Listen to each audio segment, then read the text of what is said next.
دا کیسه خوا او شا 8 کاله زړه کیسه ده کله چې د مټې مدینه بیبي د مینګورۍ نه مټې ته په پلین کوچ کې د سفر کولو او راتله د دې نه په ګاډۍ کې یو پنډوکی پاتې شو چې په پنډوکي کې بلها زیورات او دغه رنګې نور ډېر قیمتي یا ضروري سامان چې و هغه پاتې شوی و. دا کیسه 8 کاله زړه ده. مدینه بیبي د مینګورۍ نه مټې ته سفر کولو دغه پنډوکي ته پاتې شوی و. د دغې مدینه بیبي نوم چې دی دا ډرایور د چا د خولې نه اورېدلی و بلې زنانه یا چا به ورته غږ کولو نو پته ورته ولګېده چې یاره دلته چې کومه زنانه ناسته وه دا یې نوم چې دی هغه مدینه بیبي و دغه پنډوکي ته پاتې شوی و. دغه ډرایور بلها کوشش کړی دی او دا پنډوکي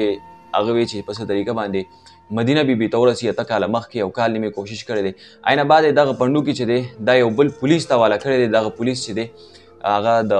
مینګورۍ اوسیدونکی دی. په دغه ټول 8 کالو کې د پولیس هم بیا څه کوشش کړی دی او خو د سوشل میډیا داسې څه دور نو خو مټې ته ورپسې هم راغلی دی کوشش یې کړی دی خو د مدینه بیبي درک چې دی هغه نه دی معلوم شوی. بیا ډېر ملګري په دا سوچ هم کوي یا دا تپوس به هم کوي چې دغه 8 کاله دا پنډوکي ولې د پولیس ځان سره وساتلو یا د بل ملګري ولې ځان سره وساتلو دغه دوران کې ولې نه ورکولو. نو په دغه دوران کې دی نه حتی الوسه چې څومره کوشش کېدو هغه یې کړی دی کال 2 کاله پورې کوشش کړی دی. عینه بعد چې په میانځ کې څه هم شوي دي هغه بس الله مالک دی الله ته پته وي هغوی ته پته وي. اوس هغه پولیس اهلکار چې دی هغه زما سره رابطه وکړه او دغه پنډوکی چې دی دا مدینه بیبي ته په طریقه ورسول غواړي چونکې مدینه بیبي نه دغه پنډوکی چې دی دا 8 کاله مخکې پاتې شوی و په پلین کوچ کې چې په دې کې زیورات هم دي چې په دې کې نور څه ضرورت سامان به وي هغه به هم وي. د مدینه بیبي ژوند او مرګ چې دی دا خو د الله پاک په لاس کې دی. که چېرې مدینه بیبي ته د مټې د سایډ زموږ ملګري چې څومره هم دی ته زما درخواست دی چې دا ویډیو شیر کړئ په خپل پیجز باندې هم شیر کړئ چې څوک هم مدینه بیبي پیژني په دې سکرین باندې به زما پرسنل نمبر موجود دی تاسو زما سره رابطه وکړئ چې هغه ځای ته لاړ شو او هغه پنډوکی چې دی هغه حاصل کړو.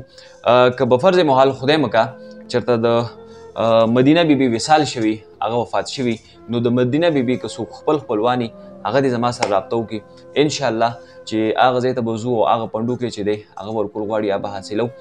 ما سره یو هفته مخکې رابطه کړې وه ما ورته یو آخري کوشش به کوو یو ویډیو به جوړو که ونه شوه نو بیا دغه پنډوکی چې دی دا یا غریبانانو یتیمانانو مسکینانو او داسې کې بیا دغه چې سم دی پکې دا بیا ته پای کې تقسیم کا. خو اولنی دا یو واحد او آخري کوشش دی چې د مدینه بیبي پورې موږ ورورسو. زموږ څومره ملګري چې دي خصوصي توګه باندې د مټې ملګري چې دي پای کې سوشل میډیا اکټیویسټ دي یا صحافي برادري هم څومره هم ده نو دغه زما دا ویډیو خپل چینلز ته پیجز ته هم اپلوډ کړئ چې دغه مدینه بیبي پیدا شي یا د مدینه بیبي وارثان یا څوک خپل خپلوان هغه پیدا شي چې دغه